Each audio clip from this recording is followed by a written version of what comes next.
This is Tom Fox. I'd like to welcome you to the newest addition to the Compliance Podcast Network, the Compliance Tip of the Day.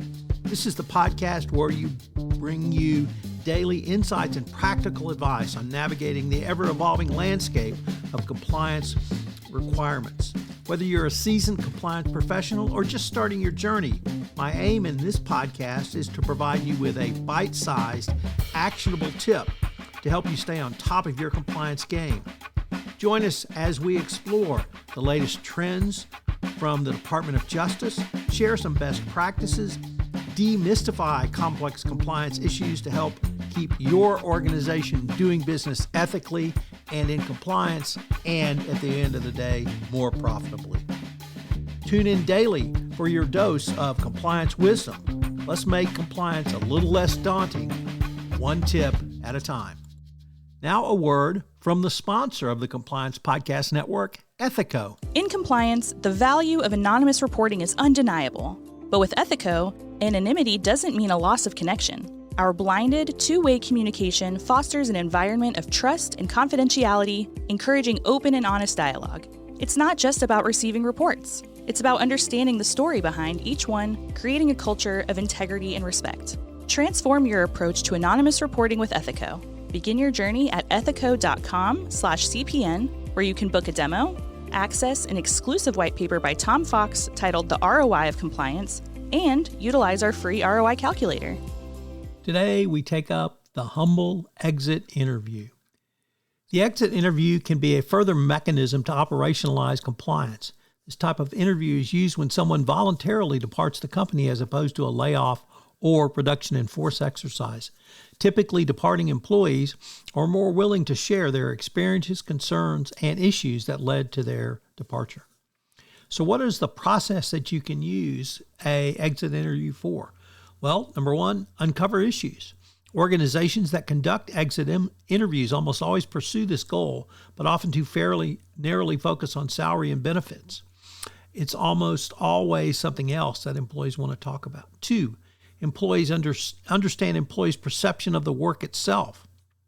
You should understand and question the employee who is leaving on this information, and it can help managers improve employee motivation, efficiency, and coordination.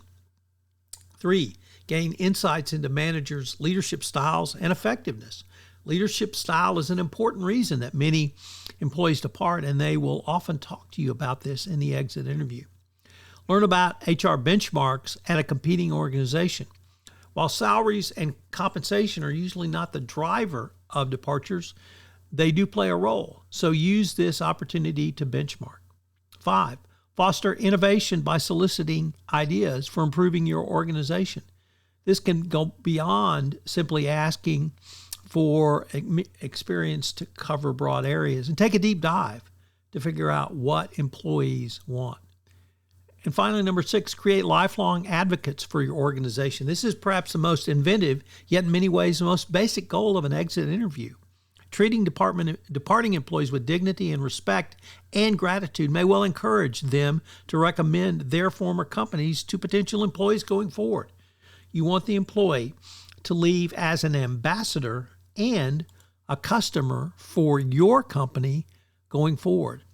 So using these strategies in your exit interview can be a great way to show how it can be a very useful and important tool to increase employee engagement and to determine what is and is not working in your organization.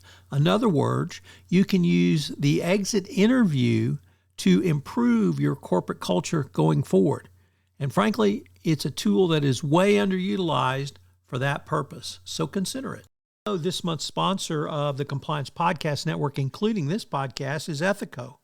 Have you ever wondered about the ROI of your compliance program or had concerns with presenting budget proposals to your CFO? Well, I partnered with Ethico to write a white paper on the ROI of compliance and how you can think through compliance as an investment strategy. Ethico has put together a ROI calculator for you. Check them out on the website. This is Tom Fox again. This new podcast, Compliance Tip of the Day, will appear daily. And frankly, it's one of the most requested topics for a podcast that I get on a regular basis. It's going to be short and sweet with one tip with some takeaways that you can utilize to implement into your compliance program. If you've got a question that you would like a tip on, please submit them through our website, and we will use them in an upcoming episode. The compliance tip of the day is a production of the award-winning Compliance Podcast Network.